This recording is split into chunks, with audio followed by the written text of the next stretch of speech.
Students, आज हम biology का थर्ड सेशन स्टार्ट कर रहे हैं। जहां पर हम पिछले सेशन में रुके थे वो था कि सेल मेम्ब्रेन हमने स्टार्ट किया था। सेल मेम्ब्रेन का मॉडल पढ़ना स्टार्ट किया था कि किस तरह से डिफरेंट स्ट्रक्चर से सेल मेम्ब्रेन बना है, प्लाज्मा मेम्ब्रेन बना है, जिससे उसकी सिलेक्टिव परमेबिलिटी प्रॉपर्टी आती है। जिसमें हमने पहला मॉडल जो देखा था रिलेटेड टू सेल मेम्ब्रेन वो था सैंडविच मॉडल या फिर ट्राइलैमिनर मॉडल, जो कि दिया था दो साइंटिस्ट ने, डेनियली एंड डेविसन। लेटर ऑन उनके स्ट्रक्चर को फर्दर आगे नहीं फॉलो किया क्योंकि वो प्रॉपर नहीं था, उसमें उन्होंने नहीं बताया था किस तरह से प्रोटीन्स या फॉस्फोलिपिड्स प्रॉपरली अरेंज है। देन नेक्स्ट जो मॉडल दिया गया था उसको बोला गया है as unit membrane model, but वो मॉडल में फेलियर आया कि वो सिलेक्टिव परमेबिलिटी जो नेचर होना चाहिए प्लाज्मा मेम्ब्रेन का वो नहीं एक्सप्लेन कर पाया। तो आज जो हम मॉडल पढ़ेंगे वो सबसे ऑथेंटिक मॉडल है, that is known as fluid mosaic model, जो प्रॉपरली बताता है selective permeability of plasma membrane. तो आज हम थर्ड मॉडल पढ़ने वाले हैं ऑफ प्लाज्मा मेम्ब्रेन। उस मॉडल का नाम है फ्लूइड मोज़ैक मॉडल। फ्लूइड का मतलब ही होता है जो फ्लो हो सकता है, मोज़ैक का मतलब मोज़ैक फ्लोइंग बोलते हैं। तो किस तरह से कौन सा मॉलिक्यूल मोज़ैक फॉर्म देता है वो एक्सप्लेन है फ्लूइड मोज़ैक मॉडल में। नाउ जैसे कि हमने पढ़ा था ट्राइलैमिनर मॉडल दिया था डेनियली एंड डेविसन ने, तो जो फ्लूइड मोज़ैक मॉडल है which is the most accepted model, it was proposed by two scientists, और वो दो साइंटिस्ट्स का नाम है सिंगर एंड निकोलसन। जी हाँ, ये दोनों साइंटिस्ट का नाम बहुत इंपॉर्टेंट है। इसको एक और नाम दिया जाता है सिंगर निकोलसन मॉडल, या फिर फ्लूइड मोज़ैक मॉडल को किसने एक्सप्लेन किया था, तो ये ध्यान रखिएगा, ये दो साइंटिस्ट का नाम इंपॉर्टेंट है। अगेन सिंस हम पढ़ चुके हैं कि जो कंपोनेंट होता है प्लाज्मा मेम्ब्रेन का वो दो कंपोनेंट से मिलकर बना है, एक होता है फॉस्फोलिपिड और दूसरा होता है प्रोटीन्स। तो उसी को ही इन्होंने एक्सप्लेन किया। तो थोड़ा सा हम इन डेप्थ जाएंगे, साथ ही साथ इसका डायग्राम भी देखेंगे कि कैसे फॉस्फोलिपिड एंड प्रोटीन के अरेंजमेंट को सिंगर एंड निकोलसन ने एक्सप्लेन किया। तो कंपोनेंट्स के बारे में आते हैं। पहला कंपोनेंट जो आ जाता है उस कंपोनेंट का नाम है फॉस्फोलिपिड। जी हाँ, ये नया नाम आएगा लिपिड, जिसे हम कॉमन टर्म में बोलते हैं एज फैट्स। ऑलराइट, तो फैट्स के साथ अगर फॉस्फोरस जुड़ा हुआ है उसके स्ट्रक्चर के साथ, उस मॉलिक्यूल को नाम दिया जाता है एज फॉस्फोलिपिड। तो यहाँ पर अगर फॉस्फोलिपिड का स्ट्रक्चर देखें, हमने प्रीवियस लेक्चर में भी देखा था फॉस्फोलिपिड का स्ट्रक्चर थोड़ा बहुत। तो फॉस्फोलिपिड के स्ट्रक्चर में दो पार्ट होता है, इस तरह से राउंड हेड बोला जाता है एंड ये दोनों स्ट्रक्चर को बोला जाता है एज टेल। बट इनके नेचर के अकॉर्डिंगली इनको नाम दिया गया है एज, जो हेड है उसको पढ़ेंगे हाइड्रोफिलिक हेड। रिकॉल करिएगा, हमने लास्ट पिछले लेक्चर में हमने यही चीज पढ़ा है।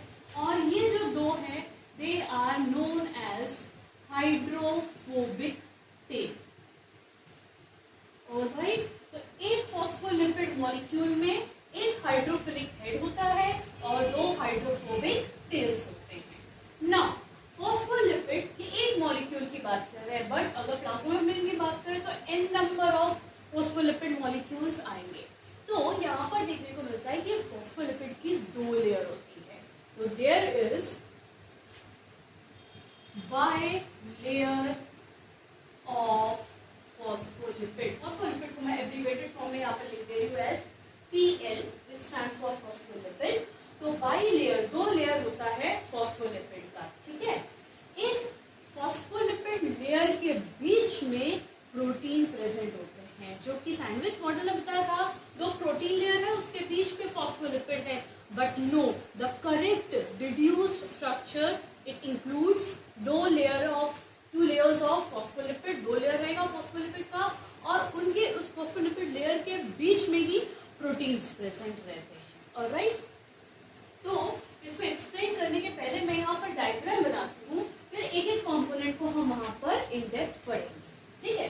तो मैंने जैसा बताया कितने लेयर है, फॉस्फोलिपिड के 2 लेयर है, तो क्यों ना हम 2 लेयर बनाना शुरू कर देते हैं। ओके, तो दिस इज हाउ, इस तरह से हम ये फॉस्फोलिपिड के मॉलिक्यूल बनाना शुरू करते हैं।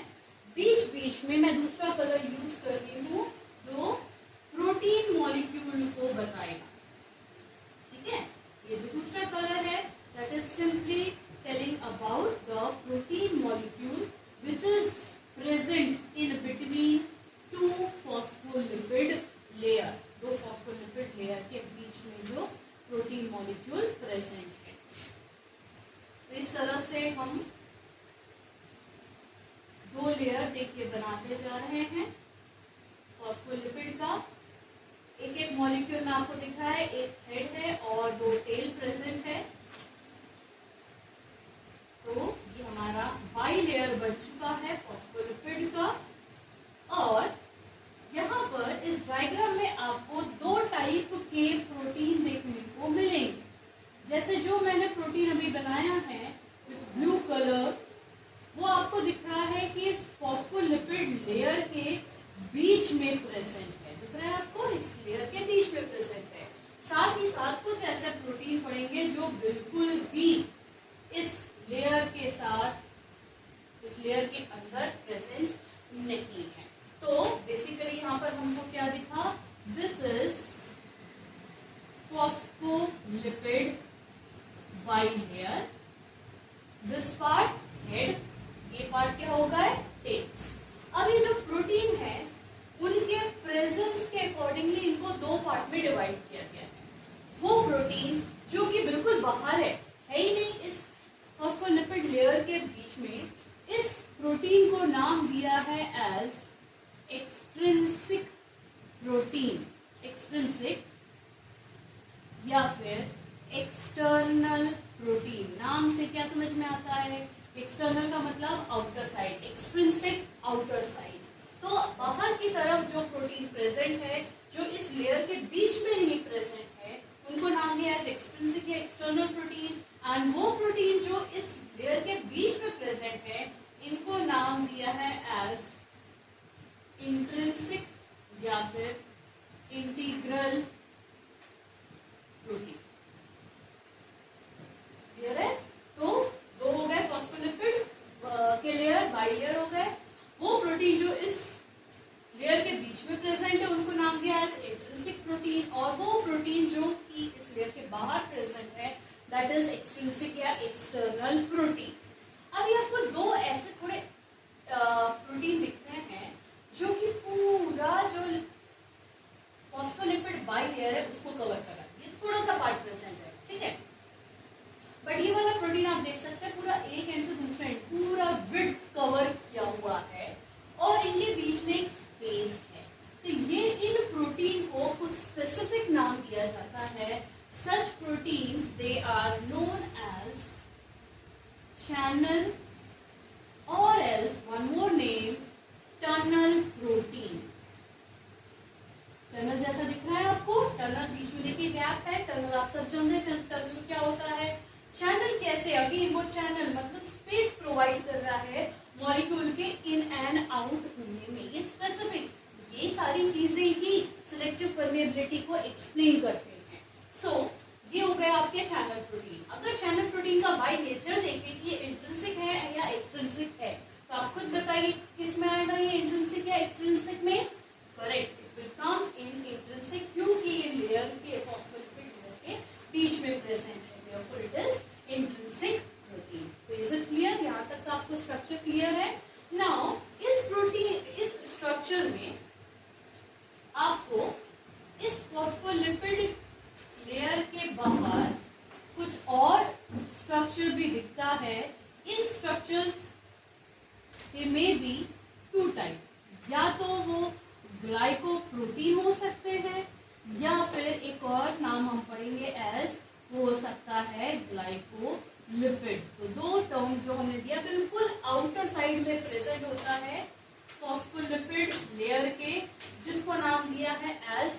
वो या तो ग्लाइकोप्रोटीन हो सकता है या फिर ग्लाइकोलिपिड हो सकता है। तो हमने कंपोनेंट देख लिया, उनका अरेंजमेंट देख लिया। अब हम वन बाय वन इनके फंक्शन को देखेंगे।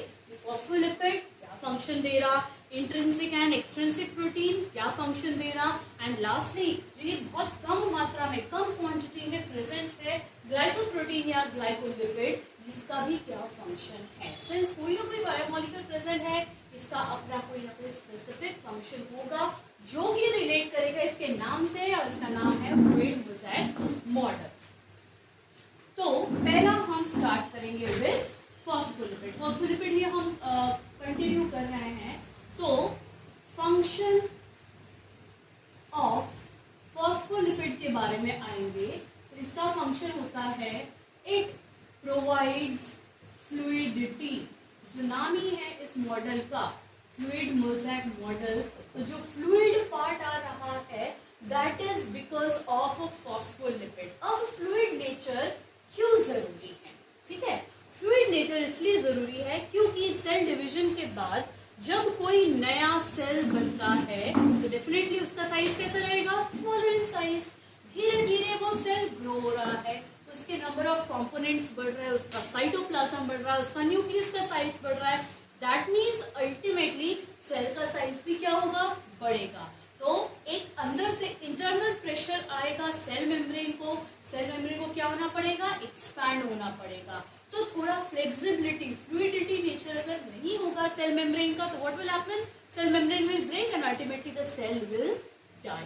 तो इस चीज को प्रिवेंट करता है कौन सा स्ट्रक्चर, फॉस्फोलिपिड, क्योंकि वो क्या प्रोवाइड कर रहा है, फ्लूइडिटी प्रोवाइड कर रहा है। फ्लूइडिटी को हम इन शॉर्ट एक और टर्म दे सकते हैं कि वो दे रहा है फ्लेक्सिबिलिटी, जो कि सेल डिवीजन में, सेल ग्रोथ में और सेल के बहुत सारे एक्टिविटीज में हेल्प करता है। इज इट क्लियर, यहाँ तक हो गया क्लियर। अब आता है क्वेश्चन कि फॉस्फोलिपिड जो ये फ्लूइडिटी नेचर दे रहा है किस कारण दे रहा है, ऐसा कौन सा स्ट्रक्चर इस फॉस्फोलिपिड में प्रेजेंट है जो इसको फ्लूइडिटी नेचर देने के लिए अलाउ कर रहा है।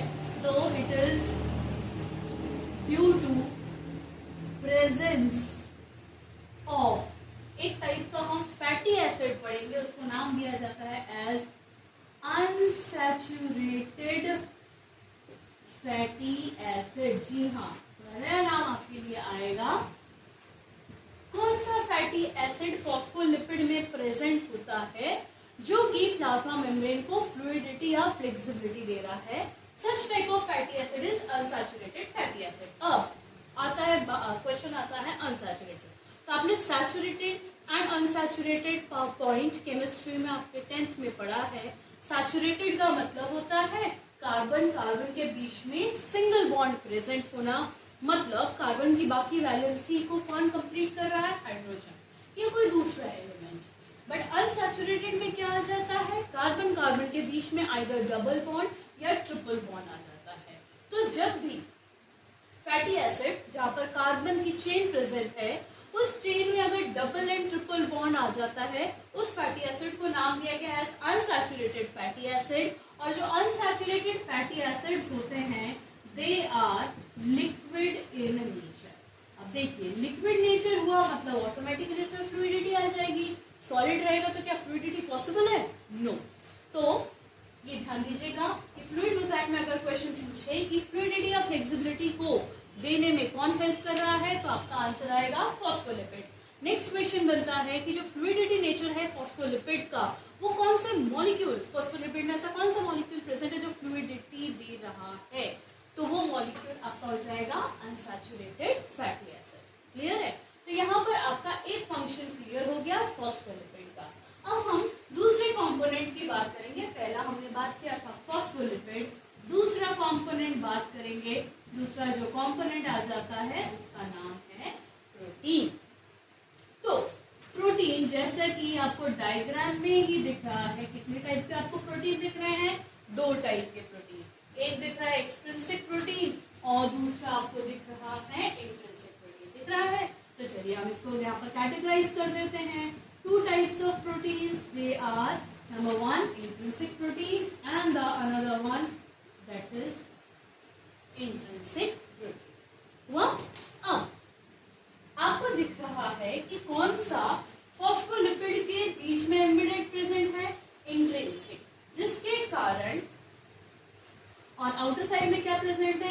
extrinsic. So they are extrinsic proteins.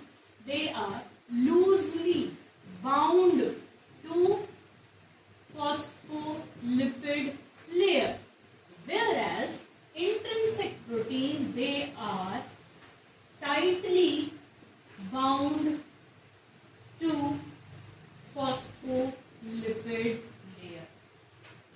ठीक है, थोड़ा नेचर वाइज हमने देखा एक्सट्रिंसिक प्रोटीन बाहर होने के कारण वो फॉस्फोलिपिड मॉलिक्यूल के साथ थोड़ा वीकली या लूजली बाउंड है, मतलब इस स्ट्रक्चर से एक्सट्रिंसिक प्रोटीन को इजीली अलग किया जा सकता है, बट इंट्रिंसिक प्रोटीन वो बहुत टाइटली बाउंड रहता है क्योंकि वो एम्बेडेड है इस मॉलिक्यूल फॉस्फोलिपिड मॉलिक्यूल के बीच में, इसलिए दे आर टाइटली बाउंड, वो किसी भी कंडीशन में फॉस्फोलिपिड से अलग नहीं किया जा सकता। यहाँ तक क्लियर है? तो ये आपके दो मॉलिक्यूल हो गया।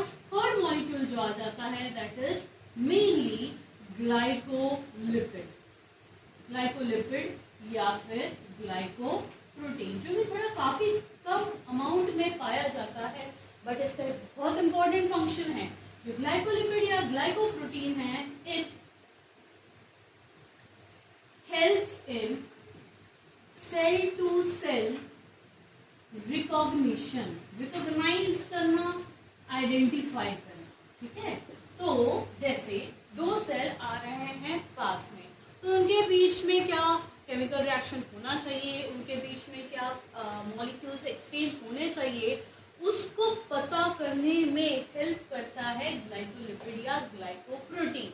इसका अगर हम एग्जाम्पल देखें तो दो आप एग्जाम्पल पढ़ेंगे। एक एग्जाम्पल आ जाता है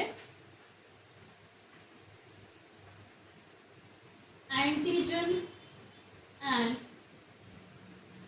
आरबीसी। आरबीसी आप सब जानते हैं, रेड ब्लड कॉर्पसेल्स। तो ये जो एंटीजन होता है, ये एक नया टर्म आप पढ़ोगे, ये एंटीजन एंड आरबीसी, इनका कॉम्बिनेशन हेल्प करता है किस चीज को डिटरमाइन करने में, ब्लड ग्रुप डिटरमाइन करने में। ब्लड ग्रुप आप जानते हैं 4 डिफरेंट टाइप के ब्लड ग्रुप होते हैं, ए होता है, बी होता है, ए बी होता है, ओ होता है।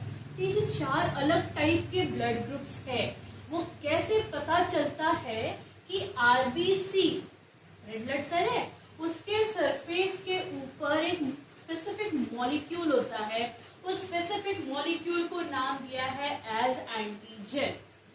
कौन सा एंटीजन आरबीसी के ऊपर प्रेजेंट है, उसके बेसिस पर क्या डिटरमाइन होता है, ब्लड ग्रुप डिटरमाइन।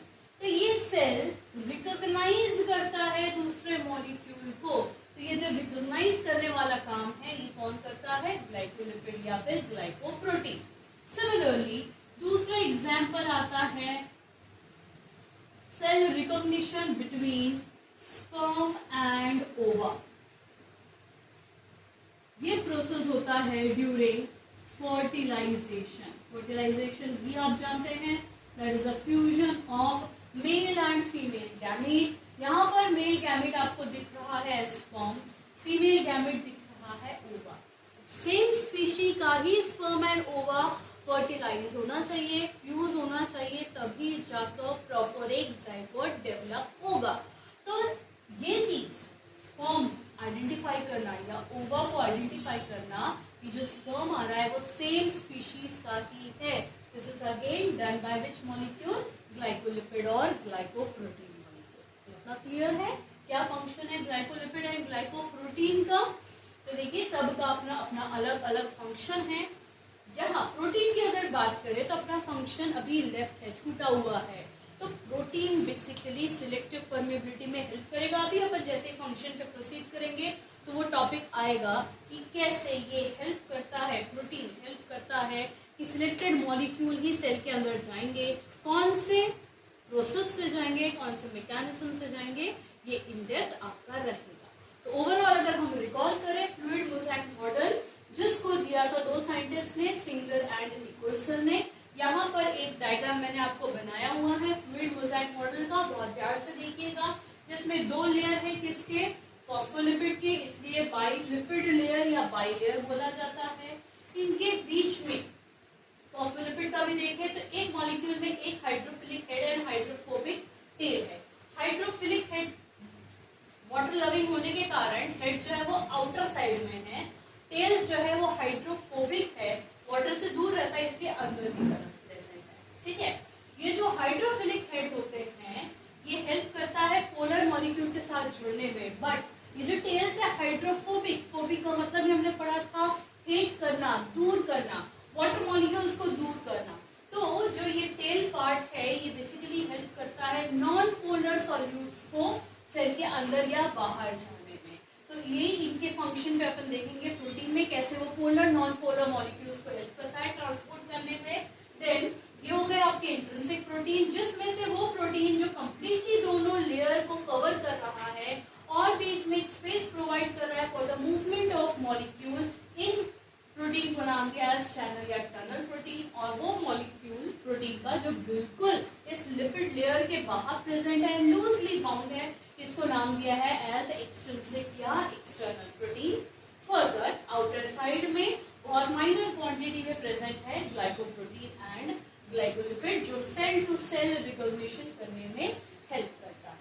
तो ये हमने पूरा पढ़ा regarding complete detailed structure, accepted most accepted structure of plasma membrane.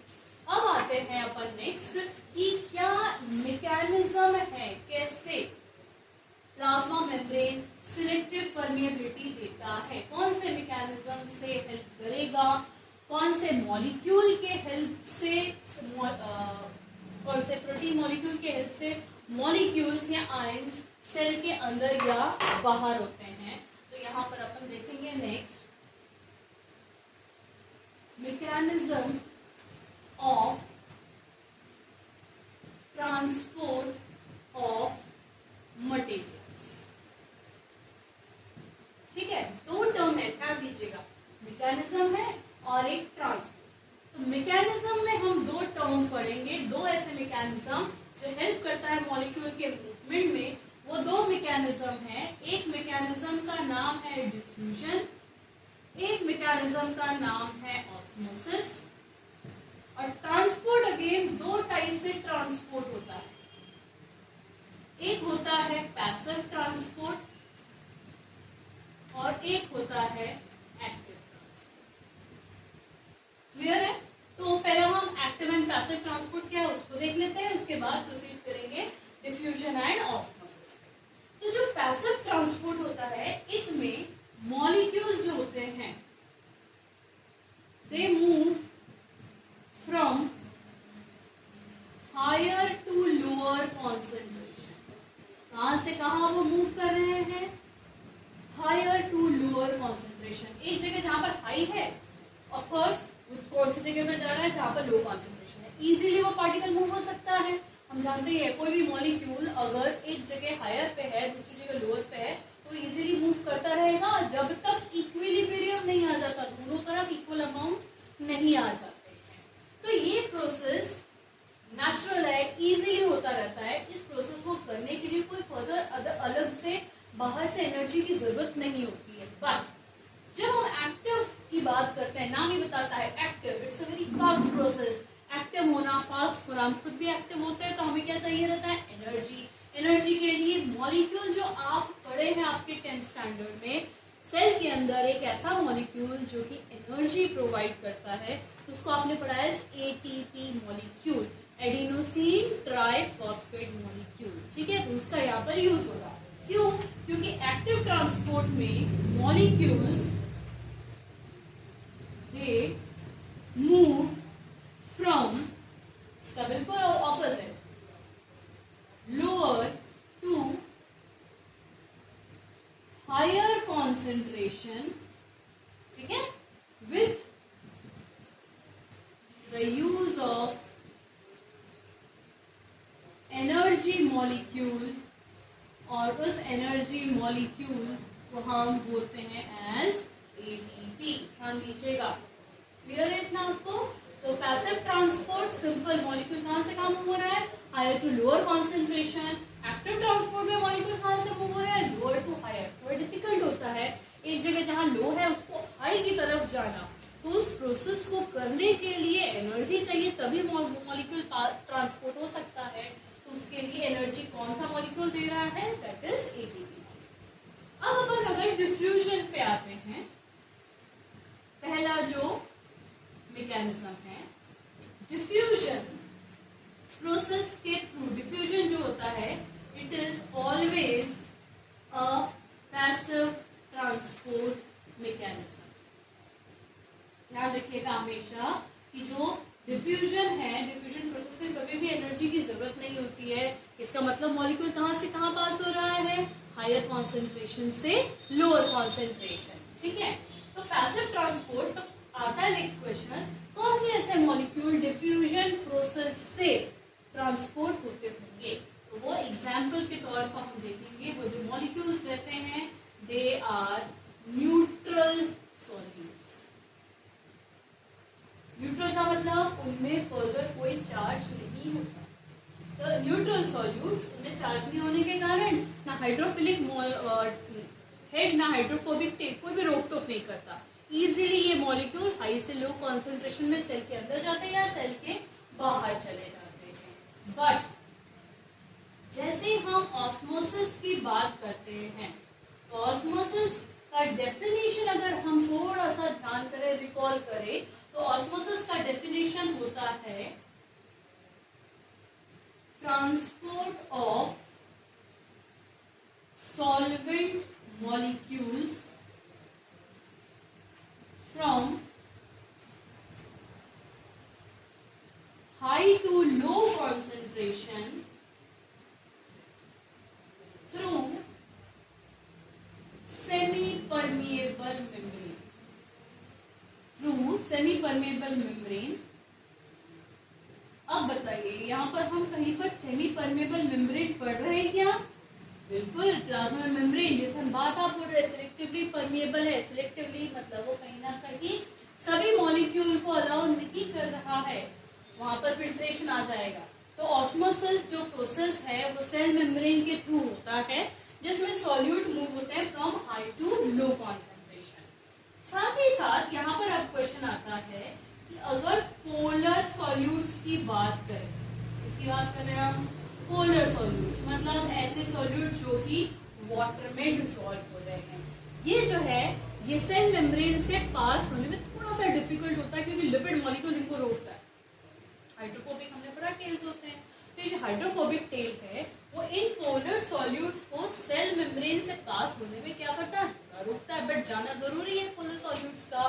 तो पोलर सॉल्यूट को ट्रांसपोर्ट करने में जो मॉलिक्यूल हेल्प करता है वो हम पहले ही पढ़ चुके हैं, होता है इंट्रिंसिक प्रोटीन, जिसको अपन ने पढ़ा है एज चैनल प्रोटीन।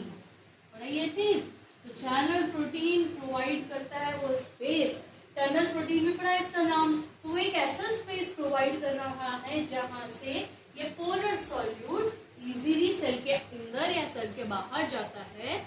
वो दो प्रोटीन मॉलिक्यूल के बीच से जा रहा है, इसलिए फॉस्फोलिपिड कहीं भी उन पोलर सॉल्यूट मॉलिक्यूल को रोकने में, के मूवमेंट के रोकने में हिंडर या रुकावट नहीं डालता है। तो क्लियर है ये थोड़ा मैकेनिज्म ध्यान से कि कौन से दो मैकेनिज्म से सेल मेम्ब्रेन के थ्रू मॉलिक्यूल पास होता है, तो हो जाता है डिफ्यूजन एंड ऑस्मोसिस। कौन सा दो ट्रांसपोर्ट मैकेनिज्म है, पैसिव एंड एक्टिव। नाम से समझ में आ रहा है किसमें एटीपी एनर्जी मॉलिक्यूल की जरूरत होगी, एक्टिव। क्यों जरूरत होती है, क्योंकि यहाँ पर मॉलिक्यूल कहाँ से कहाँ ट्रांसपोर्ट हो रहा है, लो कॉन्सेंट्रेशन से हाई में जा रहा है। पैसिव ट्रांसपोर्ट, वहां एनर्जी की रिक्वायरमेंट नहीं है। रीजन, मॉलिक्यूल्स इजीली मूव हो रहे हैं from high to low concentration, और ऐसे मॉलिक्यूल जो कि वाटर डिसॉल्विंग है, जिनको नाम दिया गया है पोलर सॉल्यूट्स, उनको सेल मेम्ब्रेन से ट्रांसपोर्ट करने में कौन से मॉलिक्यूल हेल्प करते हैं, तो those molecules they our channel proteins और टर्नल प्रोटीन्स। क्लियर है? तो ये पूरा मैकेनिज्म है ऑफ प्लाज्मा मेम्ब्रेन की कैसे वो मॉलिक्यूल के ट्रांसपोर्ट में हेल्प करता है।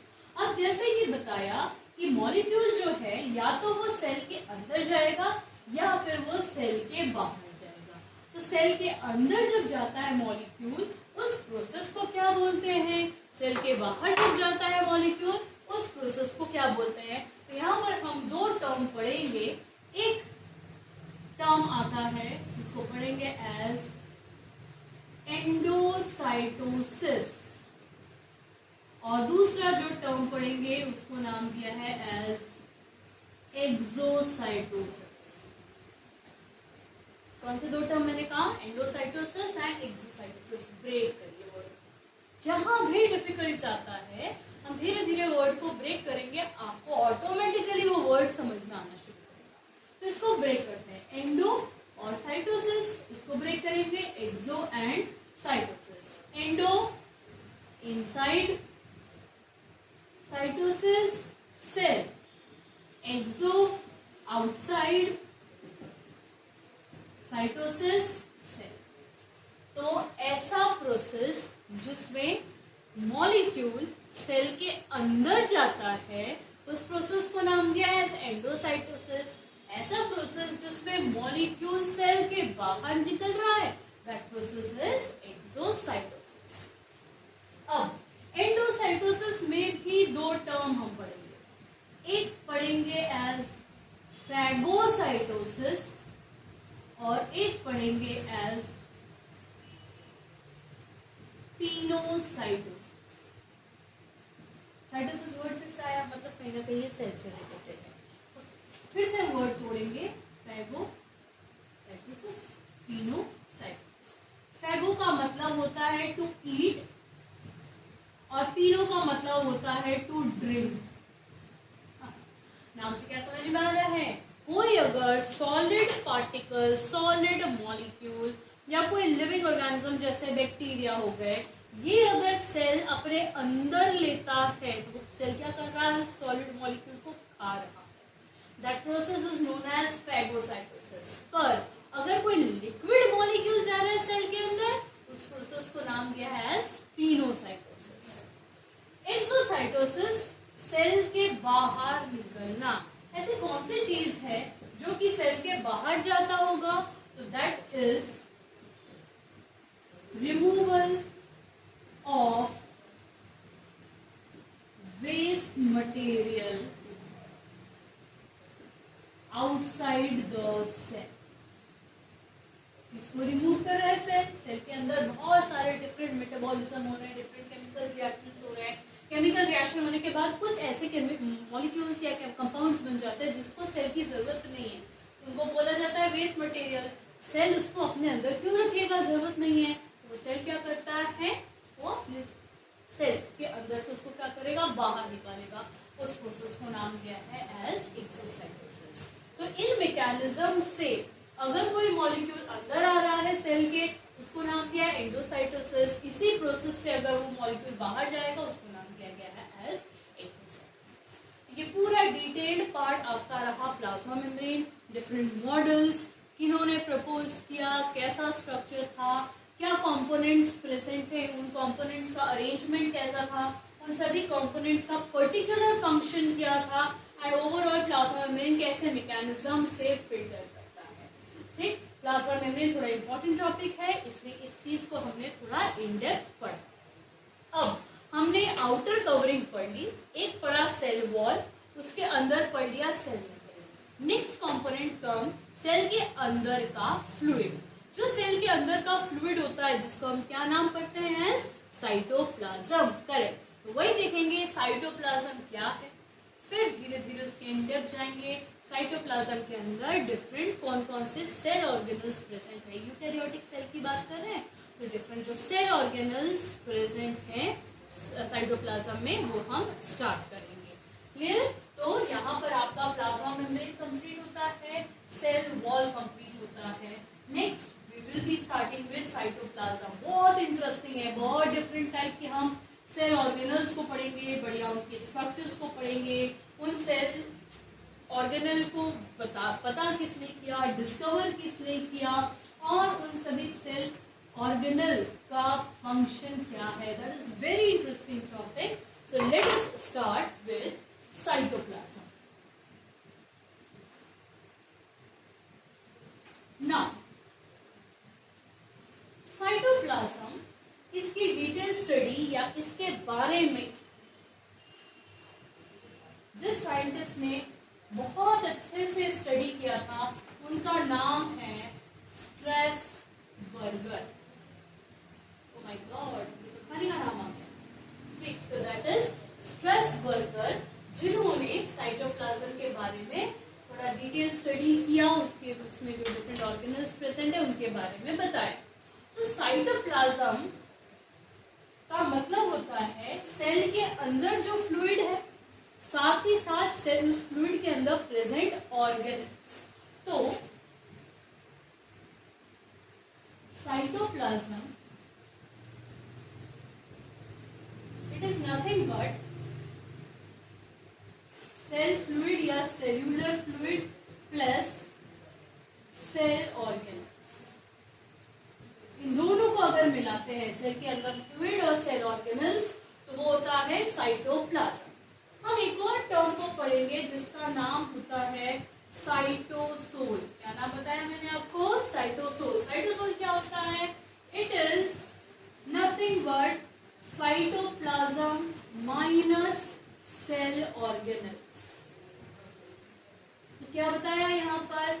साइटोप्लाज्म होता है सेल के अंदर जो फ्लूइड है प्लस सेल ऑर्गेनल्स। उस सेल फ्लूइड से अगर सेल ऑर्गेनल को निकाल दिया जाए तो सिर्फ जो फ्लूइड बचेगा उसको क्या नाम पढ़ेंगे? As cytosol. तो ये साइटोप्लाज्म के अंदर ही जो डिफरेंट सेल ऑर्गेनल्स प्रेजेंट हैं, इनको हम वन बाय वन स्टार्ट करेंगे। किसकी स्टडी डिटेल स्टार्ट करना शुरू करेंगे? Cell organelles.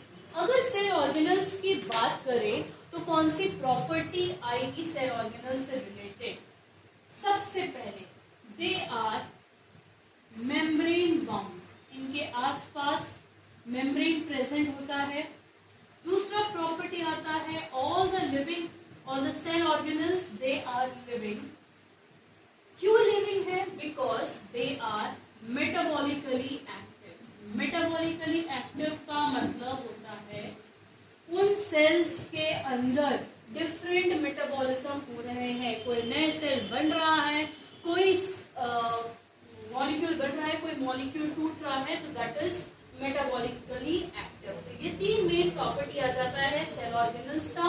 उन सभी सेल ऑर्गेनल के बाहर एक मेम्ब्रेन प्रेजेंट होता है और cell organelles they are living and they are metabolically active. जिसमें जो हम पहला पार्ट स्टार्ट करेंगे दैट इंक्लूड्स एंडोमेम्ब्रेन सिस्टम। क्या नाम दिया मैंने आपको? Endomembrane system. सिस्टम है मतलब ग्रुप है। तो इस एंडोमेम्ब्रेन सिस्टम में हम 4 डिफरेंट ऑर्गेनल्स के बारे में पढ़ेंगे जो इंटर रिलेटेड है। एक ने दूसरे को बनाया, दूसरे ने तीसरे को बनाया। तो ये जो एंडोमेम्ब्रेन सिस्टम है, इसमें मेन जो आप 4 ऑर्गेनल्स पढ़ेंगे, एक हो जाता है एंडोप्लाज्मिक रेटिक्यूलम। दूसरा नेक्स्ट हम पढ़ेंगे गोल्जी बॉडी। तीसरा पढ़ेंगे लाइसोसोम। और चौथा इसी में जो आ जाएगा दैट विल बी वैक्यूल। कौन कौन से 4 ऐसे ऑर्गेनल जो कि एंडोमेम्ब्रेन सिस्टम में आते हैं? They are endoplasmic reticulum, Golgi body, lysosome and vacuole. Clear है? फर्स्ट ऑफ ऑल जो हम स्टार्ट करेंगे that will be from endoplasmic reticulum.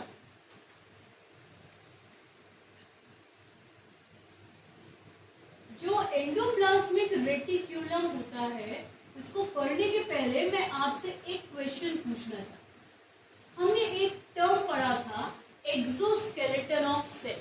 किसको पढ़ा था एक्सोस्केलेटन ऑफ सेल? थोड़ा सा रिकॉल करके आप बताएंगे। जो कि सेल को बाहर से शेप दे रहा है। Yes, you are correct, that is cell wall. तो सेल वॉल हेल्प करता है बाहर से सेल के शेप को मेंटेन करने में, इसलिए उसको नाम दिया एक्सोस्केलेटन। एंडोप्लाज्मिक रेटिक्यूलम जो है वो सेल के अंदर से सेल शेप को मेंटेन करता है, इसलिए इसको नाम दिया गया है एज एंडोस्केलेटन ऑफ सेल। क्या नाम दिया है? एंडोस्केलेटन ऑफ सेल, क्योंकि वो सेल के शेप को सेल के अंदर से मेंटेन करने में हेल्प करता है।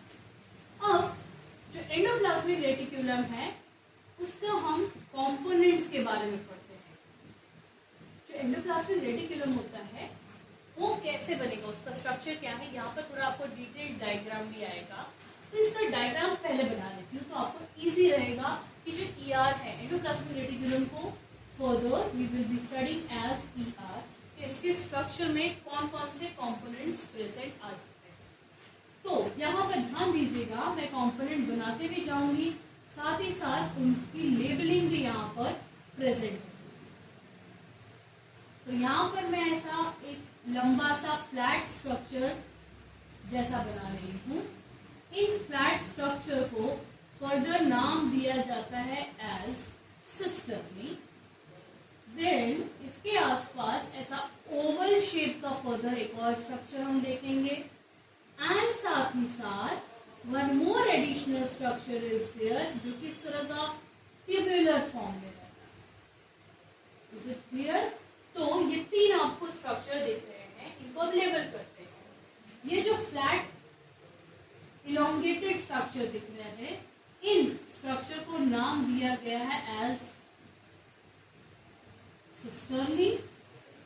ओवल शेप्ड वाले स्ट्रक्चर को नाम दिया है एज वेसिकल्स, और ट्यूब लाइक स्ट्रक्चर को नाम दिया है एज ट्यूब्यूल्स। क्लियर? इस फ्लैट स्ट्रक्चर को क्या नाम दिया? सिस्टर्नी।